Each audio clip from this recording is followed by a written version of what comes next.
நீங்க மாறிட்டீங்கல்ல? நான் ஒண்ணும் மாறல.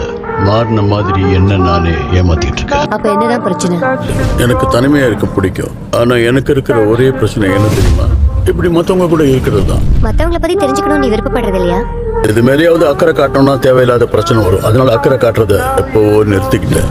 மாற்றம் வந்தாதான் மக்கள் நல்லா இருக்க முடியும். இருக்கிறத மாட்ட முயற்சி பண்ணிட்டு இருக்கேன். புரிஞ்சுக்காம பேசாத. ஆனா உண்மை என்னன்னா, இந்த உலகத்துல பாக்குறதெல்லாம் பசுமையா தெரிஞ்சாலும் இந்த இடம் ரொம்ப மோசமான கொடுமையான ஒரு இடம். அதுக்காக இப்படி ஒதுங்கி வாழறது வாழ்க்கை இல்ல. உன் மனசுல என்னதான் கவலை சொல்லு. நான் நெருங்கி பழக நினைச்ச சில பேருக்கு முடிவு வேற மாதிரியா இருக்கு.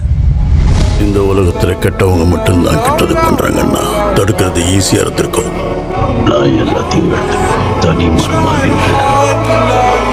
வாய்ப்பு இருக்கும் போதே வாழ்ந்துடுங்க. எவ்வளவு பெரிய ஆளா இருந்தாலும் சரி, இந்த உலகம் உன்னை இங்க மண்டியிட வைக்கும். வாழ்க்கையில பல கனவுகளோட வாழணும்னு நினைச்சவன் இங்க இறந்து கிடக்கான். ஆனா சாக வேண்டிய ஒருத்தன் வாழ்ந்துகிட்டு இருக்கான். வேடிக்கையான உலகம் இது. நன்மையும் தீமையும் எல்லாருடைய மனசுலயும் இருக்கு. உன் வாழ்க்கை உனக்கு மட்டும்தான்.